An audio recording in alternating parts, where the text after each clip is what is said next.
Good morning, welcome back to another video, and today we are going to be going over the dungeon of Stratholme. Let us begin. Okay, so with the dungeon of Stratholme, there is one keynote areas in which you can actually farm this up. You can either do this through the front main entrance, or you can do this through the back entrance, and when you're actually jumping into this actual dungeon, you'll be wanting to gather up all of the mobs already. That being said, all you have to really do is just keep going when you actually gather this load of pack of mobs up. If we jump on the map, what we want to do is actually make our way over to every single ziggurat and burn it down. You'll literally want to start gathering up all of the mobs, jump up Loot Appraiser for a second, and when actually doing this, you'll be wanting to go to your first ziggurat, which is on the left hand side. This is a 𝐆𝐀𝐿𝐿, and basically what we're actually doing in this moment is we're actually going to literally just take him out. When you actually run into here, you'll be wanting to run into each ziggurat and run around here. This means that all of the mobs that are actually chasing you can actually gather up and pool right where you are, so all of the casters can be in proximity to you, so you don't have to double back on yourself that much, and you can just keep slaying the mobs a little bit easier and just a little bit faster overall. Now, when it comes towards Stratholme in general, when you're actually farming it up, there are a few different keynote items that you can actually obtain from this. If we pull up Worth It for one moment, and we actually go into Transmog and go into Stratholme, you can see that you can get a hold of a wide variety of different types of BOEs to sell on the auction house. This is the Stratholme Militia Shoulder Guards, which are currently going for around about 59,000 gold.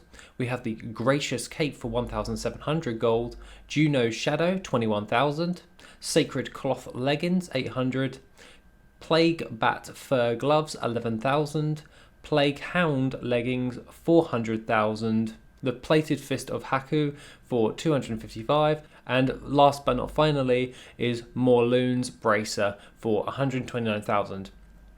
Overall, when it comes towards bracers, I really won't worry too much, but your real keynote items are the Shoulder Guards, Juno's Shadow, and obviously the Plague Hound Leggings.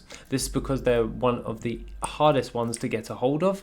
I've gotten the shoulder plates quite a few times, and when in relation to actually Transmog farming, it's one of the best ones for padding out your auction house for volume-based Transmog farming. So, like what I actually discussed, if any of my Patreons are actually watching, this is what I was meaning by gathering up loads of volume of varieties, and this is one of the dungeons that I would highly recommend going on.